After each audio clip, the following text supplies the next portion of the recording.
केंद्र सरकार का सुप्रीम कोर्ट भी इस पर कोई हस्तक्षेप नहीं करे, इस तरह का विधेयक हम पारित करेंगे झारखंड सरकार से। हमारे 132 खतियान लागू होने के साथ साथ इनका जो राजनीति रोटी है झारखंड में भारतीय जनता पार्टी का है, वो राजनीति रोटी पूरी तरह से खत्म होने जा रही है।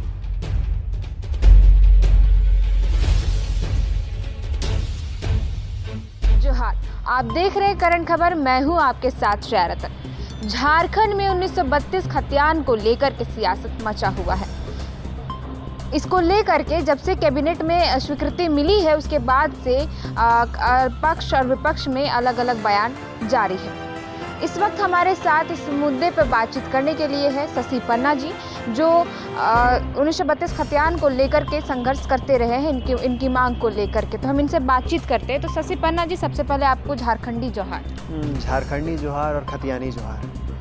तो इस बार झारखंड सरकार, वर्तमान में सरकार इसको स्वीकृति दे दी, इसके बाद से पक्ष विपक्ष अपने अपने बयान रख रहे। तो क्या लगता है कि सरना धर्म कोड को लेकर के बिल गया था केंद्र में और वो खारिज हो गया था, तो 1932 खतियान हालांकि कैबिनेट में पारित हो गया है, पर जब ये कैबिनेट केंद्र में जाएगा तब क्या होगा? देखिए, 1932 खतियान झारखंड की अस्मिता और झारखंड की पहचान से जुड़ा हुआ है। झारखंड 2000 में जब अलग हुआ था तभी से ये मांग उठ रही थी कि झारखंडियों को परिभाषित किया जाए, यहाँ पर स्थानीय नीति 1932 खतियान के आधार पर होना चाहिए। लगभग 22 साल का संघर्ष रहा। 2002 का डोमिसाइल आंदोलन को देख लीजिए, अभी पिछले 1 साल से जो लगातार संघर्ष चल रहा था, यहाँ तक कि 2016 में भी जब स्थानीय नीति रघुवर सरकार में लाया गया था उस समय भी आंदोलन चल रहा था। तो ये एक 22 साल का संघर्ष के बाद फाइनली अब 14 सितंबर को झारखंड सरकार ने कैबिनेट में इसे पारित कर दिया गया है और ये फैसला लिया गया है कि 1932 के आधार पर ही स्थानीय नीति तय किया जाएगा और इसे 9वीं अनुसूची में केंद्र सरकार को भेजा जाएगा।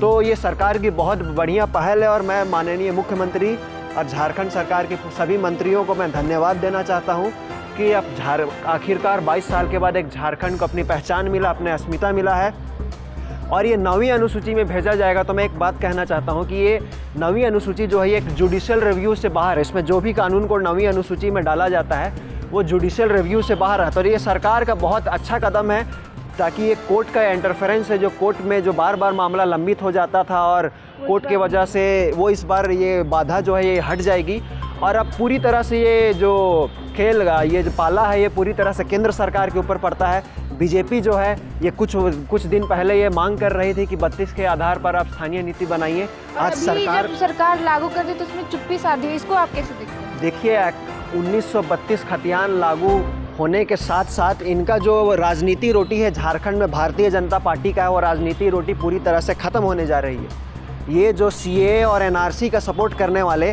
आज 1932 खतियान पर मौन है। आखिर क्यों है? कहीं ना कहीं इनका आज राजनीतिक अस्तित्व झारखंड में समाप्त होने जा रहा है, इसलिए आज ये मौन है।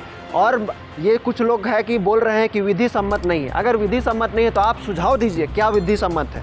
केंद्र सरकार में आपकी सरकार है, जब यहाँ से विधेयक पास किया जाएगा तो आप केंद्र सरकार में तो बहुमत में बीजेपी है, आप बहुमत में हैं, आप इसे 9वीं अनुसूची में डाल करके ये साबित कीजिए कि हाँ हम भी 1932 खतियान के पक्षधर हैं। लेकिन अगर किसी भी तरह से केंद्र सरकार द्वारा ये लंबित पड़ जाता है तो इसके लिए सिर्फ और सिर्फ जिम्मेदार भारतीय जनता पार्टी हो। केंद्र सरकार का सुप्रीम कोर्ट भी इस पर कोई हस्तक्षेप नहीं करे, इस तरह का विधेयक हम पारित करेंगे झारखंड सरकार से। हमारे हेमंत सोरेन की सरकार करेगी ताकि ये जो स्थानीय का जो मुद्दा है इस पर एक पूर्ण विराम लगे और इसके अलावा और भी बहुत सारा ज्वलंत मुद्दा है।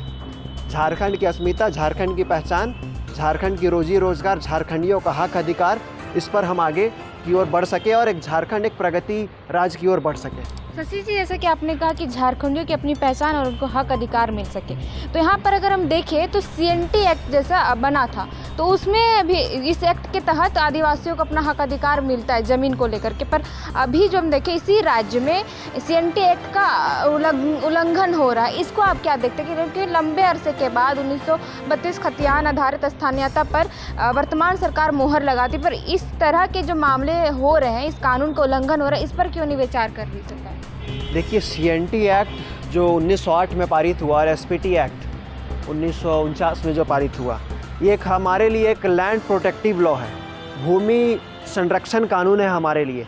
यहाँ के आदिवासी मूलवासियों के ज़मीन को एक तरह से संरक्षण देते हैं। ये सिर्फ ना सिर्फ आदिवासी की ज़मीन बल्कि एससी और ओबीसी का ज़मीन को भी ये संरक्षण देता है धारा 46 में। और आप देखिएगा जो झारखंड और ये खासकर आप रांची का उदाहरण देखिए, रांची में आधा से अधिक ज़मीन जो है एसटी लैंड में आता था और एसटी लैंड धारा 40 के अंतर्गत नॉन ट्राइबल को ट्रांसफरेबल नहीं है। लेकिन आज फिर भी आप पूरी शहर यहाँ से आप अगर कैमरा घुमा के देखिएगा तो पूरी ये आदिवासी बहुल इलाका पड़ता था। आज देखिएगा कि पूरा डेमोग्राफिक चेंज हो गया है। यहाँ का ज़मीन को अवैध तरीक़ा से, इलीगल तरीक़ा से हस्तांतरण करके गैर आदिवासी लोग इसका कब्जा कर लिए। और ये धारा 71A के तहत में बहुत लोग कंपनसेशन अमाउंट देकर सेटलमेंट भी कर लिए। तो हमारा सरकार से अनुरोध है कि इस तरह का जो भूमि का जो यहाँ पर हमारा जो जल जंगल ज़मीन पर जो लूट हो रहा है और जो हमारा जल जंगल ज़मीन से बेदखल किया जा रहा है, मैं एक कमेटी का गठन करने का सुझाव दूंगा ताकि जितने भी यहाँ पर अवैध हस्तांतरण हुआ है धारा 71A के तहत उसको रैयत को आप भू वापसी करने के लिए आप फिर से SAR कोर्ट यहाँ पर चालू कीजिए, क्योंकि पिछले कई वर्षों से जो SAR कोर्ट है हर ज़िला में था उसे बंद कर दिया गया है।